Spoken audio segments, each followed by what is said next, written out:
Good afternoon, Huskies, and welcome to our third of four Elevate Career Hacks online workshops. My name is Joshua Prue, and I'm the Director of Alumni Engagement here at the UConn Office of Alumni Relations, and I'm going to be your moderator today.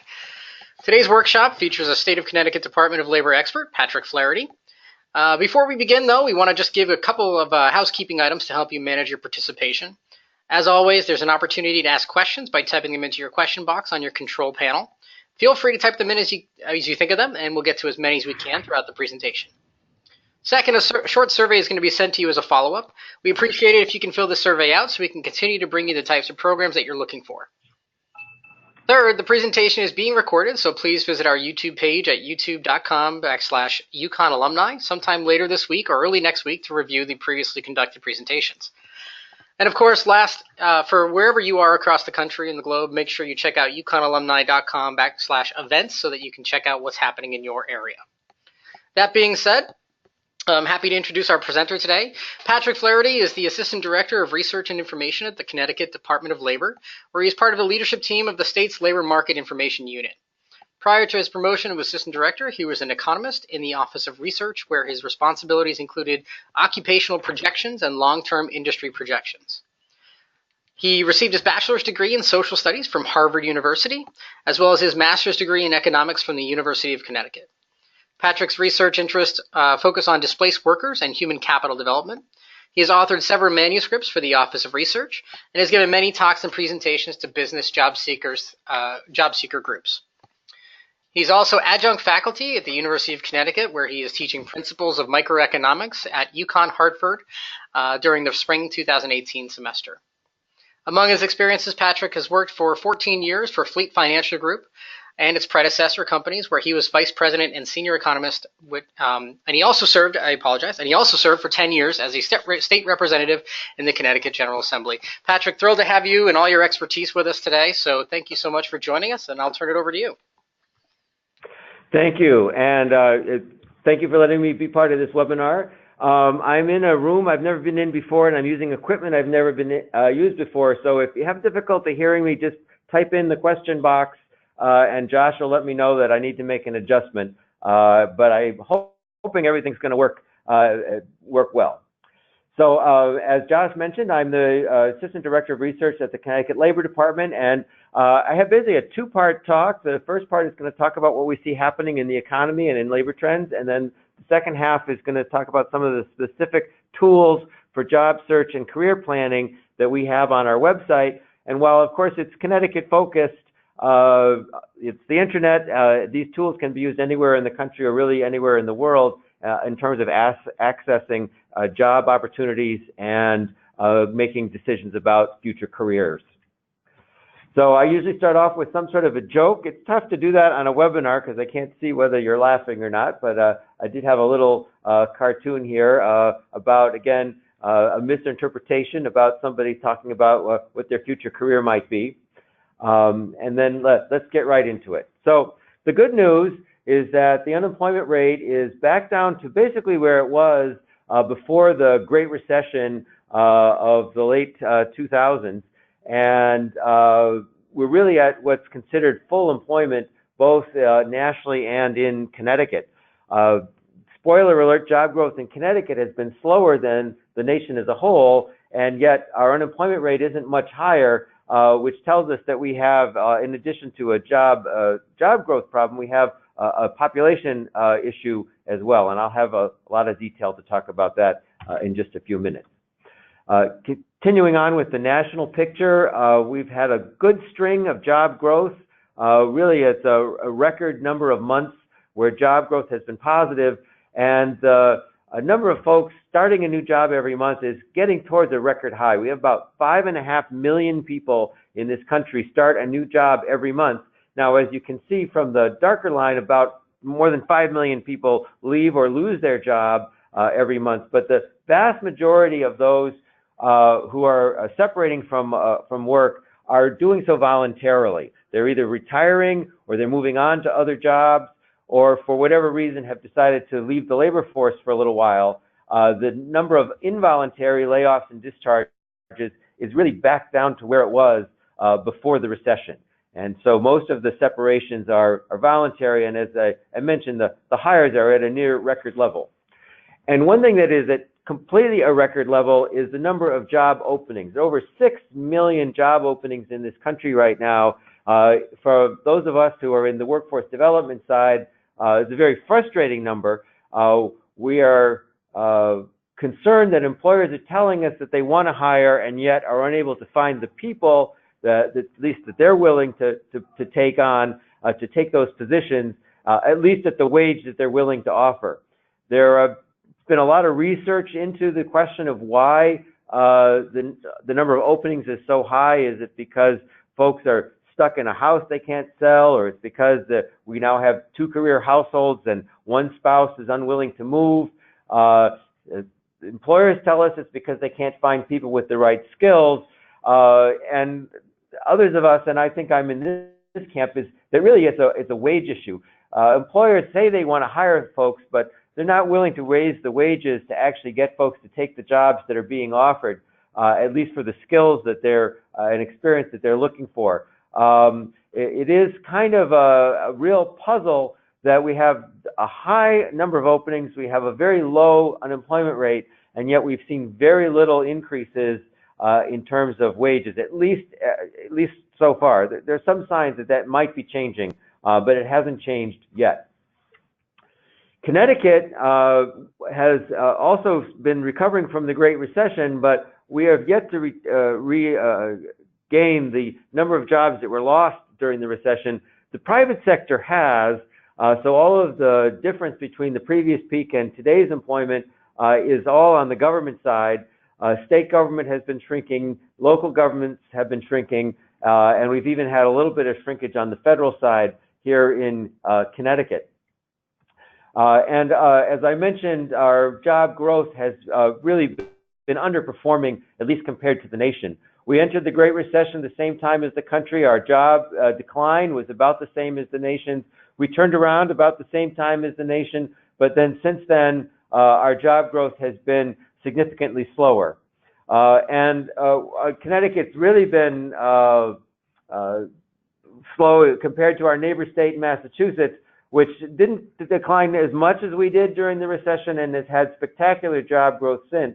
One of the things that is just a fact of our current economy is that the large cities, which in the 70s and early 80s were places of crime and of real economic deterioration, and businesses and populations were leaving in significant numbers, have now become attractive and vibrant, and Boston is certainly one of the many very large cities in the country that have seen real tremendous growth, and about 40% of all economic activity in New England is within the Route 128 corridor, and that has had spillover effects for Western Massachusetts because the communities in Western Massachusetts are fiscally tied to a state government that has benefited from such robust growth in its large city.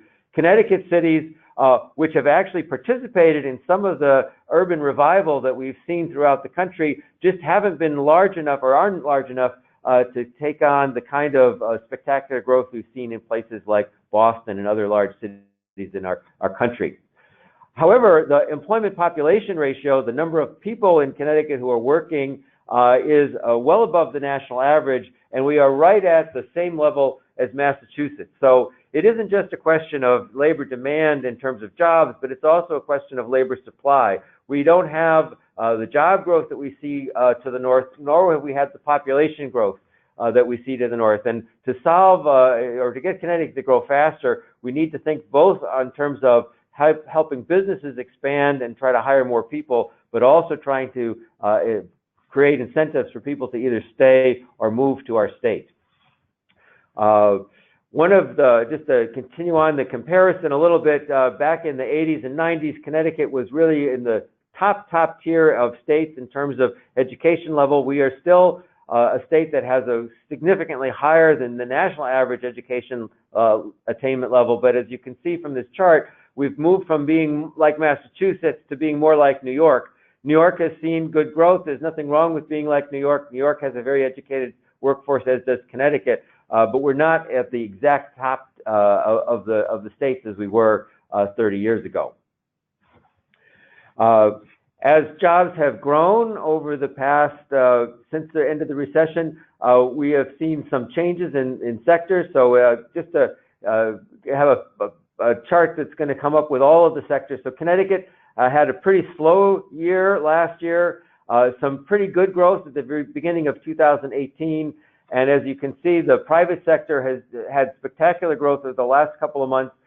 Construction has been down a little bit. Finance has been declining even after the recession ended. But what's very good news for Connecticut, manufacturing has really turned around. And as you can see from the chart at the bottom right, the government sector has continued to contract. In 2017, it was really a story about state government really reducing employment. Within the large industries, we've seen some real changes in terms of the structure. So while healthcare has continued to grow, our large institutions, our hospitals and our nursing homes have been slow or even contracting, while most of the healthcare growth has been out in the ambulatory settings. This is not necessarily a bad thing. It certainly, there's been policies that have been driving this in terms of trying to contain costs. There's certainly family preference and really a lot of medical evidence that care is better provided out in the home and in ambulatory settings. From a labor perspective, however, there's a little bit of concern because the hospitals and the nursing homes have been the institutions that are paying the highest wages. And the other settings for healthcare generally have lower wages. And so while there are many positive reasons that the move from large institutions to healthcare settings is good for the overall society, we are in effect swapping high-paying jobs for lower-paying jobs. As I mentioned, the financial sector, however, has really been under a lot of pressure in Connecticut, and we have seen literally no growth in the financial sector since the end of the Great Recession. The opposite of healthcare, we're seeing declines in retail and increases in warehousing jobs. This is part of the national phenomenon as to where how people shop. And while our local governments are unhappy about perhaps empty storefronts on their main streets, swapping retail jobs for warehousing jobs isn't necessarily a bad thing from a labor perspective. The warehousing jobs are much more likely to be full-time, have benefits, have higher wages, and have predictable schedules than the retail jobs. So while there certainly has been some concern about the contraction in the retail sector, as you can see, we've seen some pickup in the areas that are affected by the online shopping phenomenon. And as I said, one of the real high points of Connecticut over the last couple of years is we've actually had a real turnaround in terms of manufacturing employment. While we've seen decades and decades of decline in manufacturing employment over the last few years, and particularly last year, we saw a real pickup in terms of the employment in the manufacturing sector. That is expected to continue, and with the age profile of the manufacturing sector being what it is, and it skews much older than the average workforce, we're going to be seeing a lot of retirements and a lot of replacement needs. So there'll be tremendous career opportunities in the manufacturing sector in Connecticut over the next several years, which is a big change from the story that I was telling some years ago when the manufacturing sector was really declining and shedding jobs. There is hiring happening in Connecticut in every sector. So while the charts a few moments ago were all around net change, I did want to emphasize that, as I said, there are about 6.5 million people start a new job every month in our country, and every quarter we have hires happening in every sector in our state. And even for folks,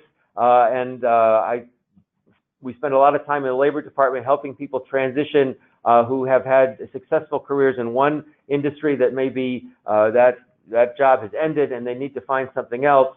And we can offer some encouragement that folks of every age who are looking to find a new career can see hiring happening in every sector in our state for folks of all age groups. As I mentioned, the one area where we haven't seen much growth has been on the wage side, and that has had some real serious implications for Connecticut's fiscal picture. Those of you who live in Connecticut, I'm sure, are well aware of the fact that over the past couple of years, revenue growth has been very weak, and this has led to some real problems in terms of the state trying to balance its own books in terms of the state government's budget. Wage growth and total wages and salaries, so this is the number of people working times the amount that they make, and so this is sort of the driver of what's available to be taxed from the income tax, at least on the earned income side. As you can see, even as the economy has expanded, the rate of growth of wages has actually decreased, and this is not adjusted for inflation. So this is nominal growth, and average wages have really been flat over the last couple of years. The finance sector, which has often been a driver of revenue for state government, has been particularly weak. So, you know, an average wage of $160,000 a year is certainly a very nice living, but the growth in the average wage, which really helps keep the state moving forward, as you can see, has really come to a stop. And so while employment growth has been really weak in this sector, wages have been weak in this sector. This is, if you had to have one chart to explain the state's fiscal problems, this might be it. On the other side, as I mentioned, we've seen some nice movement on the manufacturing side. The wages paid in manufacturing are certainly a nice career, but they aren't the type of wages that we saw in the finance sector. And then this is one way, another way to look at it. If you look at southwestern Connecticut, we actually had negative change in terms of total wages earned in that particular part of the state last year.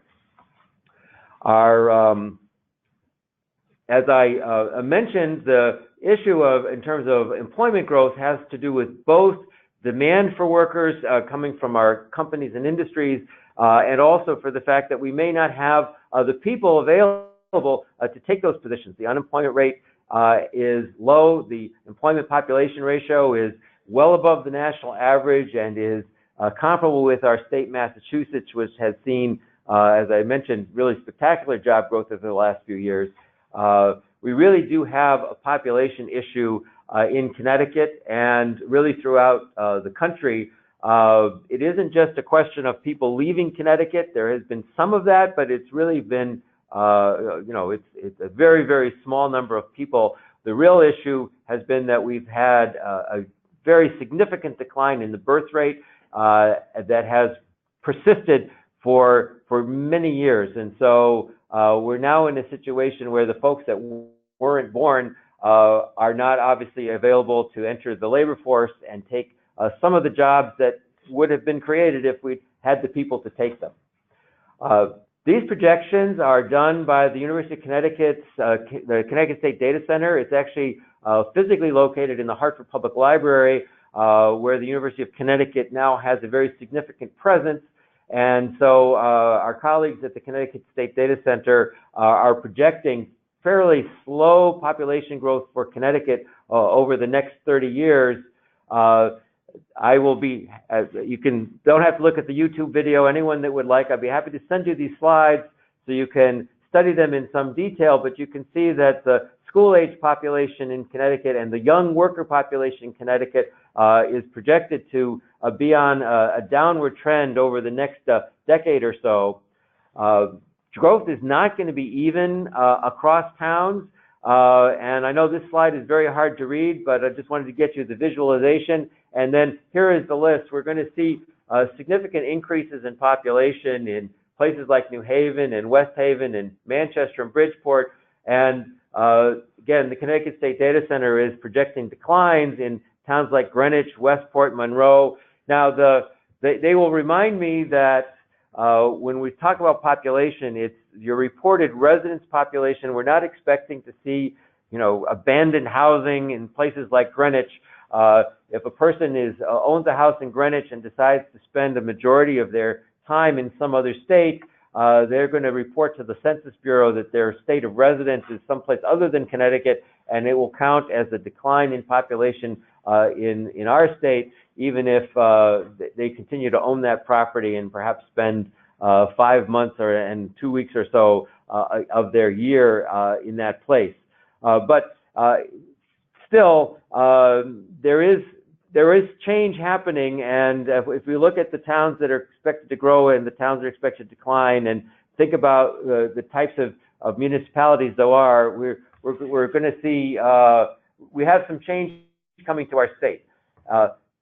Particularly when it comes to the school-age population. This is a concern of mine, and I'm sorry, I know this is supposed to be a career-oriented webinar, but just wanted to throw this out here that we have some real changes coming where overall school-age population is expected to decline. There are some towns that are going to be seeing actual school closures, and even at the same time, there are going to be other towns that are going to be having to deal with increases in school-age population. And this is going to become, in my view, a real question about resources over the next few years in Connecticut. So that's sort of my overview of the overall labor market from both the industry side and from the labor supply side, which is population. And while we're certainly seeing some very positive signs, particularly on manufacturing, there also are really some concerns. And my biggest concern is the possibility of not actually having the workforce that we're going to need to continue growth in Connecticut, and the need to really have some serious discussions around immigration and other policies that might help us get the workforce that we're going to need to meet the demands of the state in coming decades. That being said, we have people come into our offices every single day who are looking for work. We are happy to help those folks. One of the reasons I like to do these kind of webinars is to remind people that the Labor Department is there to serve your needs for career planning. No matter where you are in terms of your life or in terms of your career, there is a mythology that somehow our services are only available to people who are collecting unemployment insurance. That is absolutely not true. We help people find jobs, whether they're unemployed or whether they're already working and just don't like their boss. We help students who are looking for their first job. We help older folks who perhaps had decided to retire and then decided they didn't like retirement and want to get back into the swing. We're going to help folks, and all of our services are free. We understand that sometimes people have expectations around their careers that may not be realistic. We certainly do not want to be in the position of crushing people's dreams, but if someone comes into one of our offices with a request like this, we're not going to tell them that it's impossible, but what we're going to try to do is give them the specific information that they need to help take the next step in their career so that they can get started off doing whatever the next step would be appropriate for them, eventually on their way to that six-figure job that they dream about. So the point of entry for many of our services is just going to our website at the homepage for the Department of Labor. And the unit I work in is the Labor Market Information Unit at the Department of Labor. Our website, as you can see, is very information dense. We have a lot of information, and I know that one of the issues some people have is that they can't always find what they're looking for because there's so much there. And I just want to commend you if you're in a job search or interested in learning about the labor market, to actually spend the time, click through some of these links, and I think you'll be well rewarded. We have specific tools to help with interest assessment. Some of these are, first of all, they're all free. Some of them replicate some of the services that you can pay thousands of dollars for. You can do a self-assessment on your own using some of our tools on our website. You can explore various occupations. We keep this up to date in real time. We are, for example, this is a report that we do every month where we've looked at all of the news reports that we can find around businesses that have announced that they're expanding or opening, or businesses that are closing or contracting, and we put a report out every single month to help make sure that people have the absolute latest information. And the most popular part of our website is the employer search. We have, this is actually a database that we purchased from a vendor. Every one of our counterpart labor market offices throughout the country have access to the same database. So whether you're in looking for a job in Connecticut or someplace else in the country, I would commend you to go to the labor market information website of your state and do a search for the employers that might hire you. It is the most difficult and yet the most successful method of job search is to create a list of companies that you think might hire you and then start contacting them. Depending on who the company is, if it's a large company, you might start by going on LinkedIn and seeing who you might know who already works there and try to network that way. And if it's a smaller company, and the example that I have is a manufacturer. I'm actually in Norwich, Connecticut today, a manufacturer here in southeastern Connecticut, where using the links available on our employer database, you can actually get the contact information from the CEO of the company. Now, it's a small company, but often small companies are the ones that don't have large recruiting budgets. They may not have a way of really communicating the fact that they might have an opening. Sometimes the owner of a small company, if they have an opening, they're going to try to use their networks to try to figure out who might be the best to fill it. And if somebody were just call them up and just say, I'm looking for a job,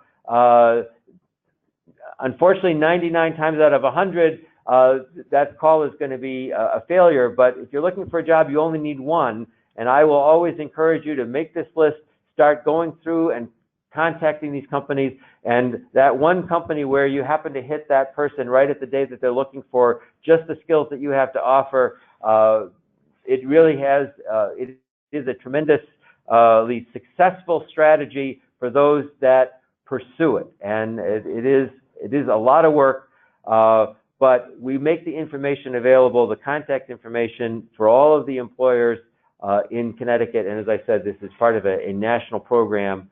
So you can find somebody who is looking to hire just the exact person that you are. As Josh mentioned, I'm responsible for the occupational projections, and we have a couple of ways to interface those through our website. I don't know, depending on your computer resolution, you may or may not be able to see this screenshot, but we have very detailed information about over 700 occupations in the economy. And if you go to a particular occupation, and in this example, I was thinking of somebody who was interested in working in finance, had heard from me or somebody else that the finance sector has been shrinking, but they're still very interested in getting into that particular industry. So they can go to the occupational projections and see that this occupation management analyst is at least one that has a significant number of projected openings over the next several years. Directly from the projections website, you can click on this icon that I have highlighted with the arrow, and that will bring you to actual job postings for that particular occupation. And as you can see, you can adjust the geography to whatever particular geography that you're interested in searching. And as I advise anybody who's looking at job postings, the first thing you want to do is look at the date that it was posted. And as you can see, all of the job postings that I've brought up here for you this afternoon are current. Any job board, you want to look at dates, but as you can see, that particular occupation, which is, as I said, in a sector that hasn't necessarily shown a lot of growth over the last few years, we still have quite a significant number of openings from some very impressive employers right here in Connecticut, posted very recently. That particular listing of jobs comes from a website that I highly recommend to anyone who is interested in looking for work or for perhaps pursuing the next step in their career, and that's this careeronestop.org. There are a number of very helpful tools that are available through this particular website, including the job postings that I showed you a few seconds ago. Another interface into our projections is just to use this particular search engine, and I'm going to use this as an example just to have a little discussion about the importance of thinking about wages whenever pursuing a particular course of action with regard to a career. So this isn't necessarily an example appropriate for UConn alumni, but it's an example of sort of how things happen, at least in terms of how things work for the Labor Department. So let's say somebody comes into our office who doesn't have a college degree, who might be interested in pursuing a little bit of training, and we want to help them figure out what kind of career might be good for them. And if we go through the projections in this particular way, we might identify this medical assistant as perhaps a potential opportunity for them to get a little training, become a medical assistant. But before taking that next step, we want to check out the wages. And so what often happens to folks that come into our office, but perhaps happens to a lot of people who are thinking about a career, they know somebody. They know somebody who's in that job. They know somebody who's doing extremely well. And so in this particular example, I'm thinking of somebody who's coming into our job office who has maybe a neighbor across the street who works as a medical assistant who's making $22 an hour. And they think to themselves, well, I'd like to be part of that. And so they sign up for the training program, and they get out and they have their credential to become a medical assistant, and they go get that job offer, and they end up getting paid, as you can see, $12 an hour. It's sort of a starting wage in this particular occupation in again, this part of the state. And they feel like they've been cheated. Well, you know, whenever thinking about going into an occupation, you want to look at not just the starting wage, not just at the wage the top people are making, but the entire profile of the wage distribution, and think about how your career might unfold. Often, new graduates only think about the starting wage, and that's a mistake. But it's also a mistake to go into a training program and think that you're going to get paid the top wage as soon as you get out. I also have to say that, and we have this kind of detailed wage information about every single occupation in our economy, every single labor market area in our state. So this is just one example. But I also have to say that this is an example when we also are thinking about all of those job openings and the employers who aren't willing to pay what they need. If somebody just getting out of school isn't going to make the top wage, the employer also is not going to get the best person for the lowest wage on this page. And some of what I see happening in the economy is that employers think that they can get the best person with the most experience, the most talent, and then only pay what they see as sort of that entry wage on this page. Both sides are going to have to make some adjustment going forward, in my view. Although I realize that this webinar, the audience is UConn alumni, perhaps there is going to be some additional credential or training that you might want in terms of taking the next step of your career. Maybe it'll be at UConn, maybe it'll be at someplace else.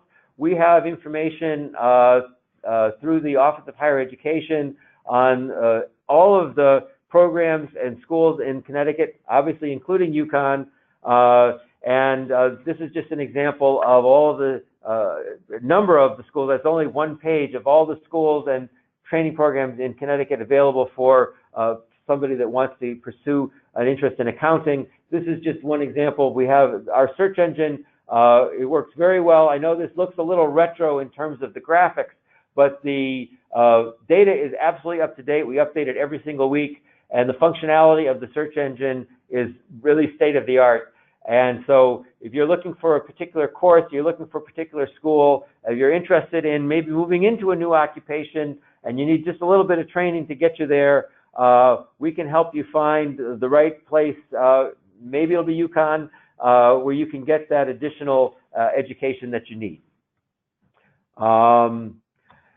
Finally, as I would just go through a few final little websites here, we have Job Center CT. That's the entry right into our American Job Centers. As I said at the very beginning, American Job Centers are available to anyone, wherever they are in their career. You can walk in, you can call and make an appointment with the counselor. We'd be happy to help you revise your resume. We will be happy to tell you about any job postings that are available. There are workshops on interviewing techniques. And, you know, again, we're all UConn alumni. We all have had a wonderful education. But if you haven't looked for a job in a while, if something has happened in your life and you need to make a transition and you haven't been on a job interview in over 10 years, you might want to take a workshop at one American Job Center about job interviewing techniques, just to get yourself back into the swing of what it means to look for a job in 2018. Might be different than it was last time you were looking for work. cthires.com is our job board. Employers are posting job postings on this job board every single day. Job seekers, and even somebody who isn't necessarily actively looking for a job, but it just wants to sort of explore the job market, certainly are invited to post their resume on CT Hires. Employers can then see it and contact you. It's a nice service that we provide to help employers find a candidate or help job seekers find a job. Couple of other websites just to mention briefly. mynextmove.org is the interface into the ONET database. ONET is the Bureau of Labor Statistics research on occupations. They have extensive, detailed information about every single occupation in the economy, more information than you could possibly need. It would be overwhelming to look at it all at once. The mynextmove.org is a nice interface into that information set to help you find the information that you would like. If you want a 30-page report on computer numerically controlled machine tool programmers, you can get it through this website. If you just want the highlights, you can get that as well.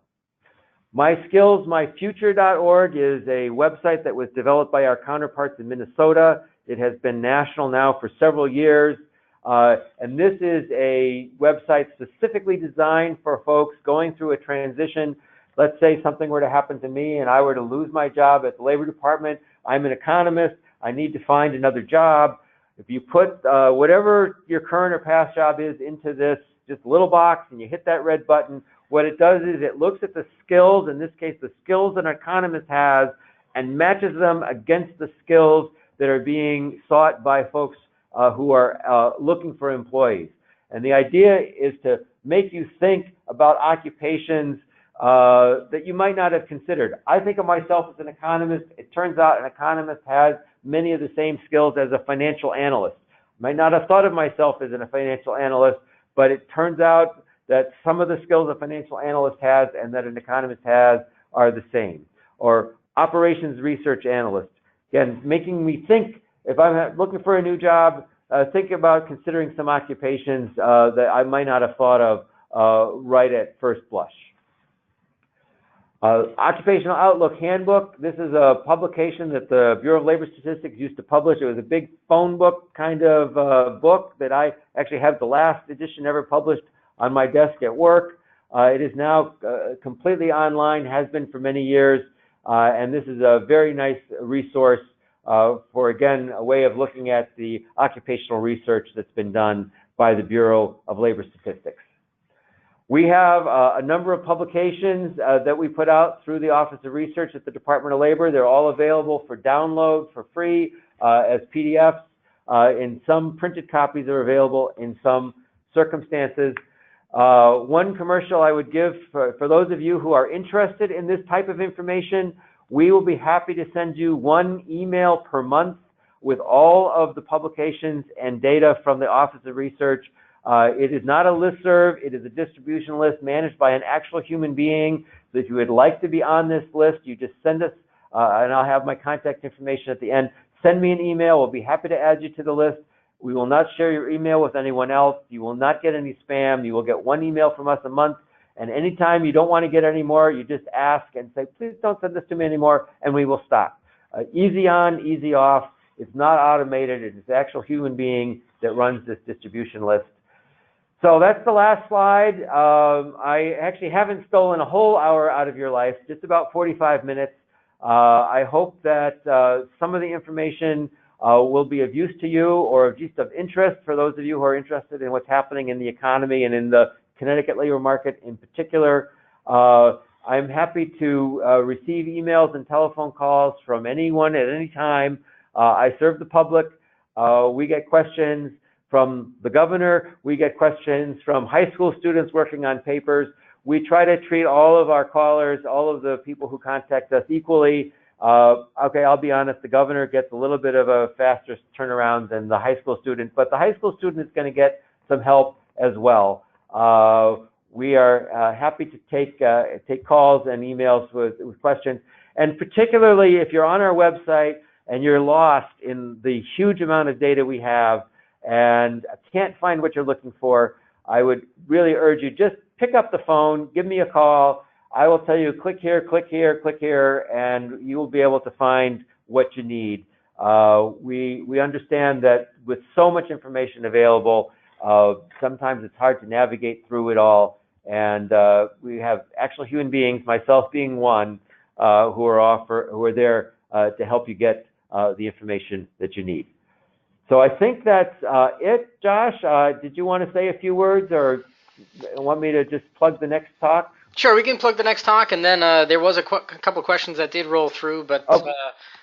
So we can get back to that in just a moment. But as Patrick mentioned, the next upcoming presentation that we have tied to this event series is actually scheduled for May 15th, 2018. It is actually about attitude is everything, designing a career on your own terms, and obviously thinking about what we just learned about today. Attitude is everything, especially when you're in a job search. So you know, obviously when you're in a job search, Patrick, I think you can attest to this, that it becomes your full-time job until you get that full-time job. So, you know, so this is another step in that direction, really kind of highlighting some of those facts, trying to figure out how to have a successful career, and whether you're entering the workforce or really, you know, just trying to get into that next place that you try to get to.